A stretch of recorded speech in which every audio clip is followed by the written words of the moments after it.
Good evening everyone and welcome to Gundam News.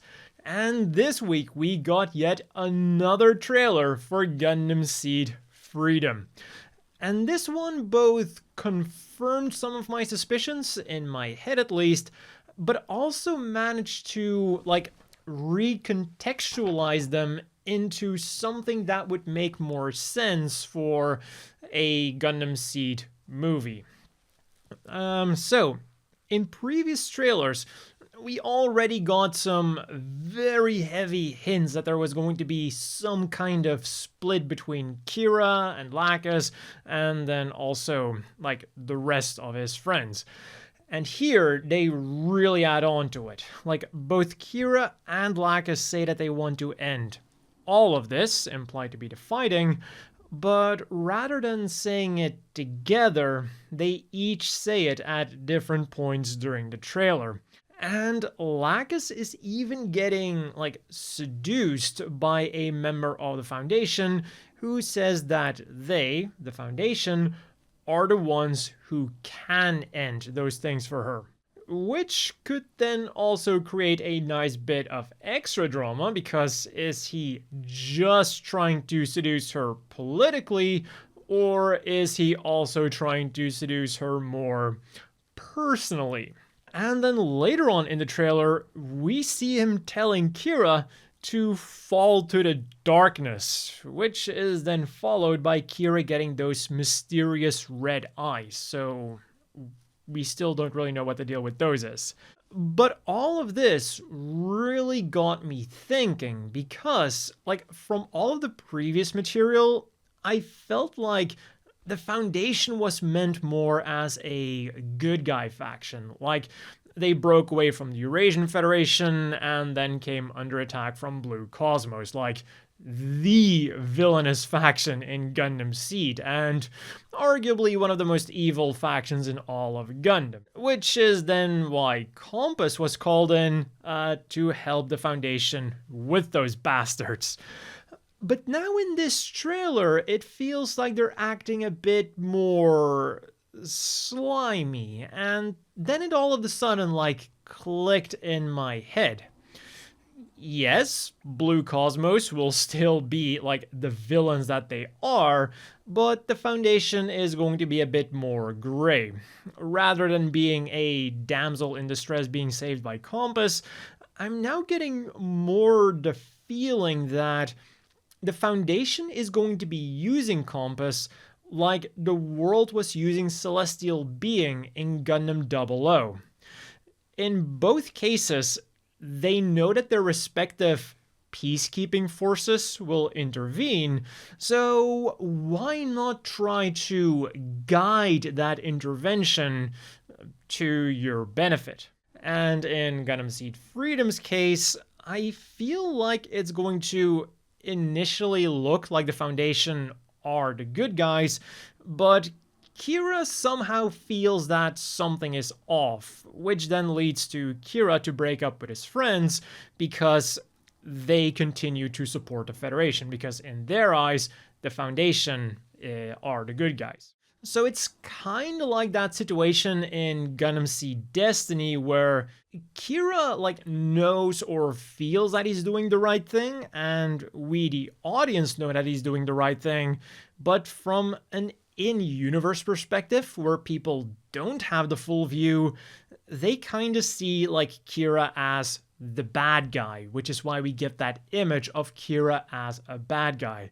And I think this makes way more sense than Kira just becoming the straight-up bad guy. Because remember, they completely derailed Gundam Seed Destiny to bring back Kira and friends as the main characters because fans just couldn't let him go. So there is no way they have the balls to make Kira the actual bad guy.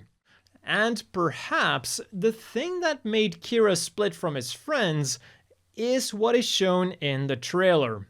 A nuclear missile fired at a base. Now, we're not told who fires it at who, but we do know two things. One, the Foundation proposed a joint operation with Compass against the Blue Cosmos headquarters, and 2, we see Wyndham's being vaporized by that nuke, so I don't think it's a stretch to assume that their joint operation ended up with a nuclear strike against Blue Cosmos.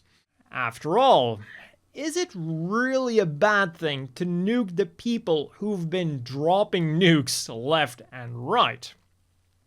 At this point, that would just be considered karma, right? But at the same time, you are putting yourself at their level, and, well, you fired a nuke. That's still a pretty bad thing to do. So it's easy to see why people would have varying opinions over this, and why you'd get a ideological split over it. And we get yet another interesting tidbit in this trailer. It is said that her research topic is creating something that surpasses the coordinators, with her implied to be Aura. And I'm fairly certain that the some things to surpass coordinators are the Black Knights. Like, we see Shura pulling some crazy moves in his sword fight against Shin, and even though we don't see who won, it definitely felt like Shura was on the winning hand. What I'm really left wondering then is, again, Kira's red eyes. Like, are they connected to anything that we saw in this trailer, or are they related to something that they're keeping hidden on purpose? Only time will tell.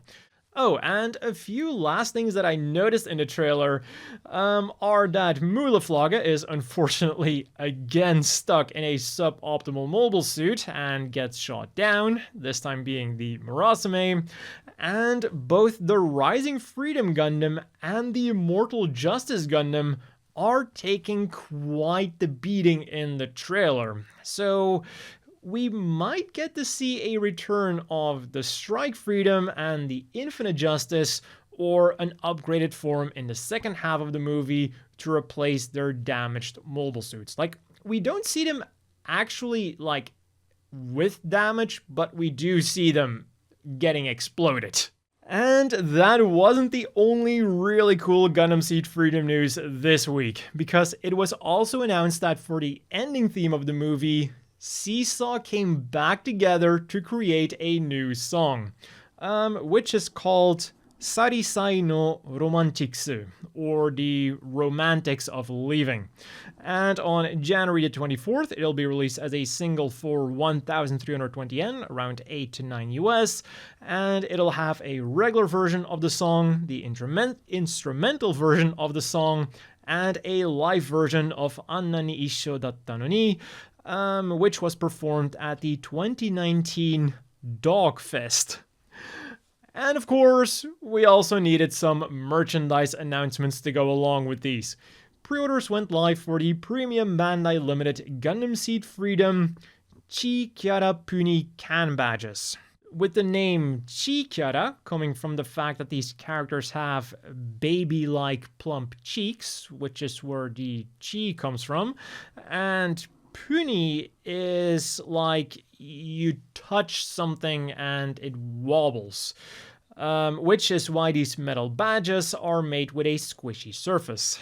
And the available characters are Kira, Atheron, Lacus Kigali, Shin, Lunamaria, Mayrin, Agnes, Mu, Maru, Izak, Diarca, Orpheus, and Shura.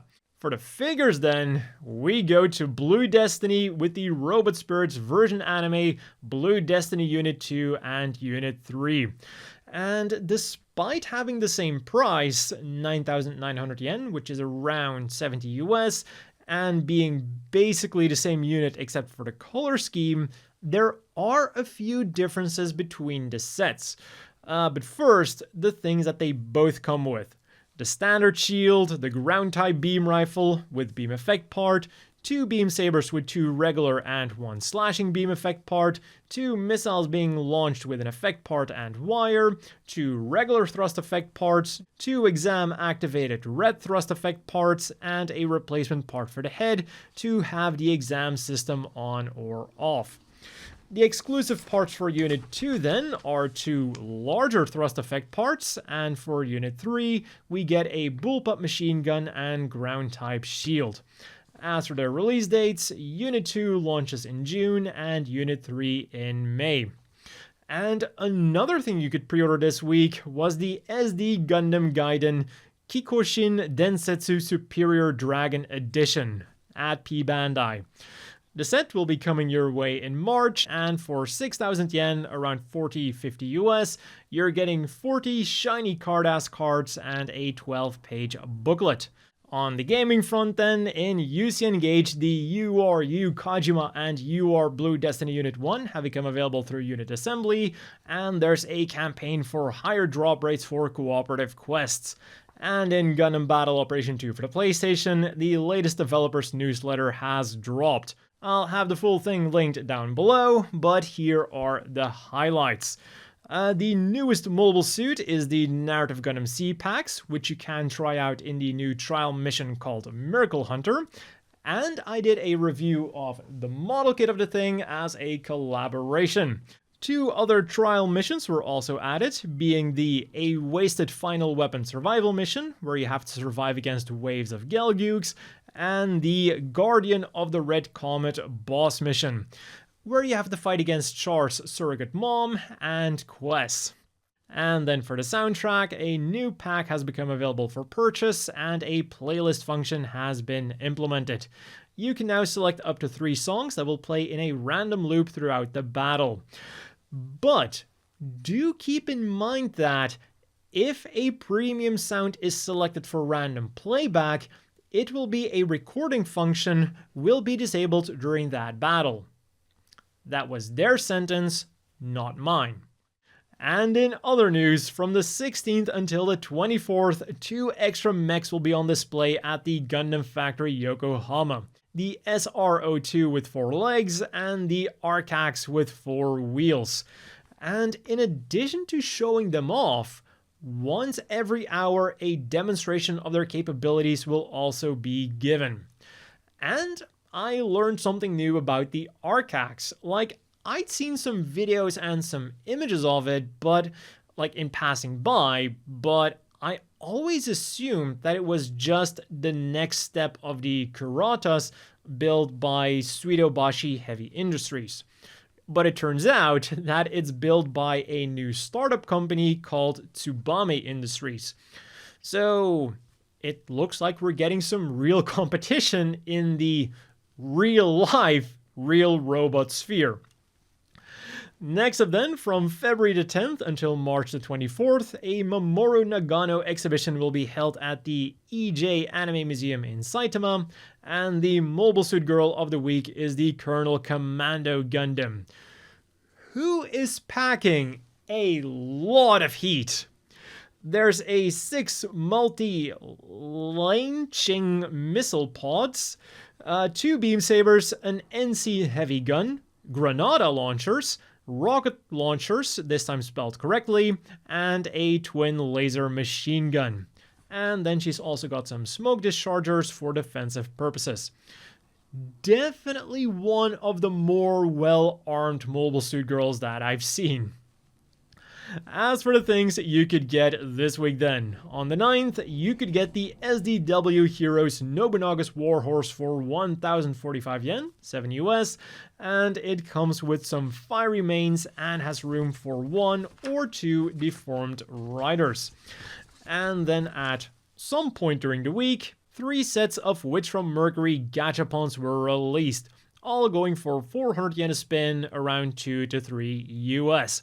We have the more regular Narabete collection featuring Soleta, Mirine, Guel, Elan, Shadiq, Chuchu and Nika, the Ariel Rebuilt, Daryl Balde, Farok, Michaelis, and Demi Barding. There's the Chemo Mimi collection featuring the same human characters but now with adorable animal ears and tails. And there's the 4th lineup of SD stands, featuring Soletta, Mirine, Guel, Shadiq, Nuno, Martin and Ogello, Renee and Sabina, and Macy, Henao, and Irisha. As for this week's reading material then, for 3,520 yen, 24 US, there was the Kenki Fujioka illustration and design works art book, featuring his beautiful designs of not just Advance of Zeta, but also Metabots / Metarot and other things. Then there was the English ebook version of Hobby Japan Mechanics' Zeon's Awesome War Machines book, which became available on Amazon US, UK, Canada, Germany, France, Italy, Spain, and the Netherlands. The second episode of SD Gundam World Heroes Kita Hagane Monogatari was released online and in English, and is linked down below. On the 22nd of January, we'll be getting a book that is all about Kira Yamato, which will simply be called Kira Yamato Pia. And on the 22nd of December, we'll be getting two Witch from Mercury books. For 3,500 yen, 24 US, there's an art book with 174 pages of all kinds of illustrations. The promotional images, product images, collaboration works, the journey of Soletta and Mirine throughout Japan, all of the end cards, and so much more. And then for 3,000 yen, 21 US, there is the Otsukare-sama book, or the Thank You for Your Hard Work book, which I guess you could freely translate to the, Witch from Mercury retrospective book, because it contains 148 pages of artwork, interviews, and other comments made by the over 200 people who worked on the series. On to this week's Gundam apparel then, all of which is linked down below, as well as a guide on how to buy them. From Strict G, the Gundam Info 15th anniversary collection that was announced a while back got released on the 9th. There were 3 types of t-shirt for 5,830 yen each for the US, and 3 types of mini towel for 990 yen, 7 US. The art on it, though, won't do a lot for people who are unfamiliar with either the cartoonist or the cartoon that they're taken from.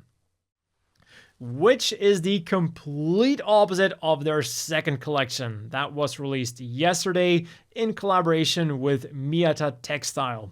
It combines a traditional piece of Japanese clothing, the Hanten, with mobile suits that are painted in a traditional Japanese style, and they look absolutely phenomenal, as usual. The available mobile suits this time around are the Zeta Gundam, Cublé, and Hyakushiki, and you can get them on a regular Hanten for 21,450 yen, 147 US, or a longer Hanten for 22,550 yen, 155 US. Bankore then started things on Tuesday with some more acrylic stands, because apparently you can never have too many acrylic stands. You can get the 08 MS Team logo for 1,650 yen, 11 US, and you can get the main cast from Double Zeta Gundam in 2 sizes. Standard for 1,320 yen, 9 US, or big for 2,750 yen, 19 US. There's Judo Ashita, Ruluka, LP Puru, Haman-Khan, Machi Marcello, Glemmy Toto, and Puru 2. And on the same day, these Gundam Seed warm home items also went up for pre-order. To keep yourself warm in Gundam Seed style, you can get a blanket for 4,785 yen, 33 US, floofy socks for 3,960 yen, 27 US, or a mug for hot beverages for 2,200 yen, 15 US. And then yesterday, the small version of the Gundam Seed acrylic logo went up for pre-order for 1,320 yen, 9 US, and alongside it, the regular version got a re-release for 1,650 yen, 11 US. And all of these Bankore items are slated for a February release. And as always, let's quickly wrap things up with the polls. Apparently, the 12th of December is Queen's Day in Japan, so Gundam.info wanted to know who the best Gundam Queen is. And, well, the top 2 in the rankings are the 2 that everyone should immediately think of when you say Gundam and Queen. Diana Soleil with 48.5% and Relina Peacecraft with 36.2%. So no surprises here. What I found the funniest then is that Chibbity Crockett, the Queen of Spades, managed to work his way to third place with 11.5%, which is actually quite a lead over fourth place, which is Maria Pia Armonia, who only had 3.8%.